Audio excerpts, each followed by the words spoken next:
Salut les amis, j'espère que vous allez bien. Aujourd'hui, nous allons parler d'un joueur américain de 25 ans, 29e mondial. J'ai nommé Will Zalatoris, qui a terminé second du Farmers Insurance Open le week-end dernier en perdant en playoff face à Luke List. Allez, avant d'en parler plus, jingle.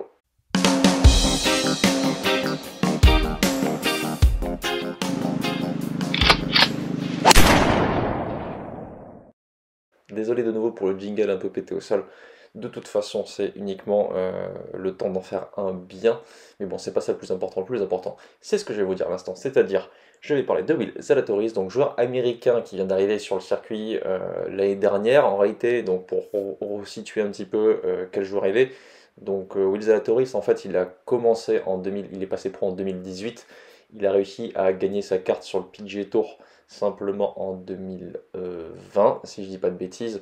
En 2019, il joue sur le Korn Ferry Tour, donc la seconde div américaine, sans droit de jeu, uniquement avec des exemptions de sponsors, mais aussi avec les Monday Qualifiers, c'est-à-dire les qualifications du lundi pour être qualifié pour le tournoi sur la semaine. Donc uniquement grâce à ça, il arrive à terminer 60e à l'ordre du mérite en 2019, ce qui lui permet d'avoir ses pleins droits de jeu pour 2020 sur la seconde division américaine. Seconde division pendant laquelle, du coup, avec ses pleins droits de jeu, il peut jouer tous les tournois. Il y performe bien. Il gagne notamment en juillet 2020 son premier tournoi et son seul tournoi sur la seconde division américaine, ce qui le propulse au premier rang de cette division-là et qui lui permet d'avoir une invitation pour l'US Open en 2020, donc son premier tournoi majeur où il termine 6ème à égalité avec Dustin Johnson, ce qui le propulse, on va dire, euh, aux yeux de tous en fait, comme étant peut-être un futur très grand joueur américain. À cette époque-là, il a seulement 23 ou 24 ans. Et il confirme dès l'année suivante au Masters en terminant second derrière Matsuyama, donc en 2021. Donc une 6ème place à l'US Open, une seconde place au Masters. À ce moment-là, il n'a même pas sa carte sur le PGA Tour. Il va la gagner grâce à ses résultats. Il aura une exemption en fait sur le PGA Tour grâce à ses résultats, sans avoir marqué pourtant assez de points sur le PGA Tour. Et enfin, en 2022, il débute l'année avec un plein droit de jeu, un peu comme il l'avait fait lors de sa saison sur le Korn Ferry. Donc c'est vraiment une montée un peu stratosphérique pour ce joueur que personne ne connaissait encore avant qu'il passe pro. Bon, ceux qui connaissent un peu les joueurs américains, notamment amateurs, le connaissaient déjà, puisqu'en 2017, il me semble, il gagne l'US Amateur, qui est quand même le plus gros tournoi amateur mondial. Donc Will Zalatoris, c'est pas n'importe qui non plus. Il a joué en équipe avec Cameron Champ et Morikawa en Walker Cup, donc c'est vraiment un des meilleurs joueurs américains, un des meilleurs amateurs mondiaux avant qu'il passe pro, donc un très très bon joueur. C'était plutôt logique, mais après il y a beaucoup de bons joueurs qui confirment pas. Lui, il confirme très rapidement, sans passer, en brûlant un peu les étapes en fait en l'espace de quelques années. Pas au point de Morikawa par exemple, mais par contre il confirme plus que Cameron Champ, qui est, même s'il a gagné sur le circuit américain, un joueur qui pour l'instant a un petit peu de mal par exemple à se révéler plus que ça. Donc Zalatoris c'est ça, c'est une météorite qui arrive dans le monde du golf, il est aujourd'hui 29e mondial, et pourquoi j'en parle? Eh bien parce qu'il a fait second au Farmers Insurance Open à Torrey Pines, une des étapes clés du circuit américain sur un des parcours les plus compliqués de la saison. Donc pour resituer encore sur ce tournoi, donc Zalatoris il fait top 5 la semaine d'avant, ou non 6ème la semaine d'avant il faut que je me rappelle le nom, excusez-moi, au American Express, pardon, la semaine précédant le Farmers Insurance, d'ailleurs où Paul Barjon fait un premier top 10 en carrière sur le PGA Tour, bravo Paul. Et donc du coup cette semaine il a confirmé sur un parcours diamétralement opposé. Pour moi c'est un des éléments de réponse d'ailleurs de est-ce qu'il va durer dans le temps, est-ce qu'il va être une future star mondiale. Être capable de scorer sur tout type de parcours, c'est vraiment un gros point fort. Donc il finit second en perdant en playoff le week-end dernier à Torrey Pines sur un parcours mythique, donc le parcours où Tiger Woods a gagné en 2008 l'US Open, chaque année qui accueille une épreuve du PGA Tour, où il y a généralement un très gros champ de joueurs.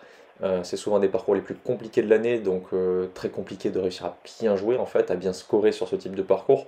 Ça se joue toujours sur deux parcours différents, le North Course et le South Course. Le South Course étant le parcours le plus compliqué et le plus connu des deux. Généralement, pour gagner ce tournoi, il faut bien jouer, bien scorer sur le North Course et espérer, on va dire, résister sur le South Course les 3 autres jours, puisqu'il y a un jour sur le North, un jour sur le South avant le cut, et ensuite de nouveau 2 jours sur le South Course.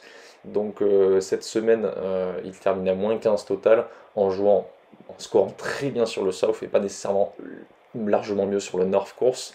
Donc Zalatoris a vraiment fait une bonne semaine. Alors il ne gagne pas, mais là où ça m'a impressionné, c'est sa capacité à se mettre près d'Emma sur un terrain compliqué. Pour faire simple, la semaine d'avant, euh, sur le tournoi qui m'échappe encore, je vais y arriver, je vais le retrouver, l'American Express. Donc la semaine d'avant sur l'American Express, qui était un parcours très ouvert, avec des grands bunkers, des grandes ondulations, des greens un petit peu tordus, des grands obstacles d'eau, mais finalement un parcours plutôt ouvert au niveau des mises en jeu. Cette semaine, c'était pas du tout la même, c'était un parcours beaucoup plus étroit avec des corridors de 20 mètres de large et des roughs très très épais. Donc finalement un peu plus style US Open, c'est pas pour rien que l'US Open a été accueilli sur ce parcours en 2008. Donc finalement deux styles de parcours vraiment différents. Et là où ça a été impressionnant, c'est que quelle que soit la semaine, il a été capable de mettre beaucoup de coups de fer proches des drapeaux, que ça soit sur les fairways, depuis les bunkers, depuis les hauts roughs, en pente, et quelles que soient les situations. Donc si on se pense un petit peu plus sur le jeu de Zalatoris, sur cette semaine-là, il a vraiment surclassé tout le monde en termes de frappe de balle. Même le gagnant Luke List a touché moins de green en régulation que lui et s'est mis beaucoup moins proche des drapeaux. Ce qui lui aura manqué à Zalatoris, c'est finalement un peu de putting. Il a pas si mal puté, il a même plutôt très bien puté, sinon il n'aurait pas été dans les tout meilleurs cette semaine, mais il lui a vraiment manqué un peu de réussite. C'est-à-dire que si on regarde le dernier tour, il y avait beaucoup de joueurs qui se mêlaient à la lutte pour la victoire. Ils étaient une quinzaine à être capables de pouvoir gagner à un ou deux coups de la tête quasiment toute la journée avec des remontées au classement et des joueurs qui dégringolaient. Ça allait très, très vite dans tous les sens en fait. Et Zalatoris qui était un peu au-dessus de tout le monde pendant quasiment toute la partie, car son grand jeu était vraiment au-dessus du lot cette semaine. Malheureusement, on sentait qu'il en avait encore sous le pied vraiment. Donc quand on est presque capable de gagner un tournoi avec la sensation qu'on avait encore vraiment sous le pied en termes de scoring, c'est qu'on était quand même au-dessus du lot en termes de frappe de balle. Donc ce qui caractérise le jeu de Zalatoris, c'est une grosse puissance de frappe malgré un physique où il est plutôt fin, il est très grand, donc il a des grands segments, ce qui l'aide bien, et il a un swing très tonique malgré le fait qu'il soit très fin. Donc une grosse frappe de balle depuis le tee, il est classé depuis qu'il arrive sur le PGA Tour dans le top 20, top 21 de la moyenne de distance au drive, donc un joueur puissant, pas forcément très précis de fait puisqu'il est puissant, donc je pense qu'il y aurait d'ailleurs matière à faire un peu mieux en termes de précision drive, il en fout un peu partout quand même, mais c'est souvent la marque des champions, bien souvent. Mais ça n'empêche pas de toucher beaucoup plus de green en régulation que la plupart des autres joueurs et de se mettre plus proche des mâts puisqu'il a des cannes plus courtes et qu'il a surtout un fabuleux talent fer en main. Il l'a prouvé justement au Farmers Insurance Open avec des coups de fer fabuleux les deux derniers jours. Le troisième jour notamment, il score 65 7, ce qui est le deuxième meilleur score ce jour-là, ou peut-être le premier, je crois qu'il y a eu un -8, mais -7 sur un parcours quasiment du US Open, avec surtout très peu de putts rentrés finalement. Il a planté beaucoup de mailles, il a touché des par 52, il a surtout raté 2 putts d'1 mètre et 5 ou 6 occasions à moins de 4 mètres. Donc il aurait pu scorer extrêmement bas, peut-être -11, -12 sur un parcours vraiment compliqué, vraiment très compliqué. Et c'est ce qui caractérise aussi Zalatoris, c'est cette capacité à scorer très bas, capacité que n'ont que les meilleurs, ce qui pourrait lui permettre dans le futur de pouvoir gagner des tournois sans être nécessairement très bon pendant 4 jours. Je m'explique, en jouant par -11 comme il l'a fait il y a 2 semaines, il aurait pu être avec ce score-là, finalement bien joué seulement pendant 2 jours, avec par exemple un -11, un -7, et faire 2 parties moyennes à -1, -2, et pourtant jouer la gagne. C'est ce qui s'est passé. Donc il n'a pas gagné, il a fini 6ème, mais alors qu'un joueur qui n'a pas cette capacité à scorer bas serait obligé de sortir 4 vraiment très bonnes parties à -5, -6 ou -7 pour gagner un tournoi.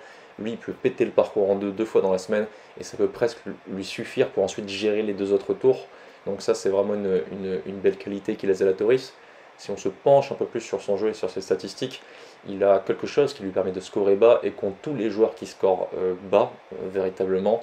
Enfin, il y a plusieurs manières de faire évidemment pour scorer bas. Il peut y avoir rentrer tous les potes et ne rater aucun coup comme est capable de faire par exemple Jim Furyk, qui est peut-être le joueur qui a le plus de. Enfin, c'est le seul joueur à scorer 2 fois sous les 60 sur sa carrière et qui a aussi beaucoup de scores très bas à son actif.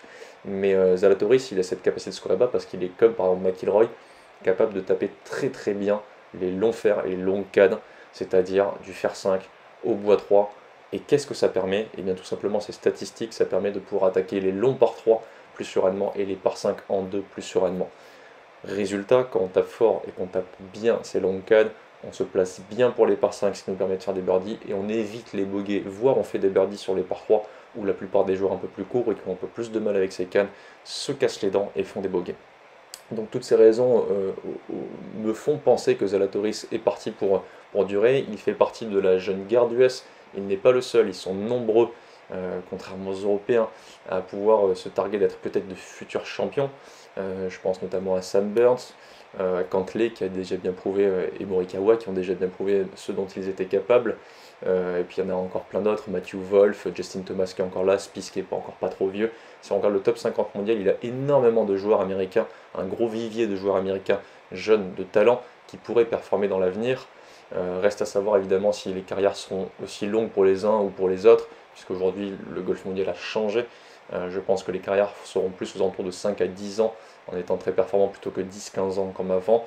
Donc peut-être que Zalatoris ce sera juste 5 ou 10 ans de bonne performance, peut-être un ou deux majors à son actif, ce sera déjà une très belle carrière, peut-être qu'il va faire partie de ceux qui vont durer dans le temps, peut-être qu'on va plus en entendre parler, parce qu'il est vraiment il débute simplement, mais moi je suis vraiment charmé par ce joueur, par son jeu, surtout parce qu'il n'est pas encore le meilleur sur tous les aspects, il en faut un peu partout au drive, il lui manque un peu de réussite au putting, comme je l'ai dit en tout cas sur le dernier tournoi, il lui manque encore un petit peu de feeling autour des greens, mais malgré tout il arrive quand même à se placer dans les meilleurs assez souvent, et quand il est en forme, qu'il est capable de se mettre dans l'état d'esprit de performer, vraiment il est très très bon, il a le regard de tueur, il fait un max de birdie, et il a une capacité à mettre beaucoup de bons coups d'affilée sur une partie entière, sur 2 jours de suite, et ça c'est pas tout le monde qui l'a. Donc voilà, à voir ce que ça va donner pour Zalatoris dans le futur. En tout cas, moi j'y crois. Dites-moi ce que vous en pensez en commentaire. Comme d'hab, vous likez, vous partagez, vous vous abonnez à la chaîne YouTube, vous activez la cloche de notification. Juste en dessous, mon Instagram, mon Facebook, mon site internet flowsgolf.com pour prendre des cours avec moi si jamais ça vous intéresse. Et je vous dis à bientôt. Allez, ciao.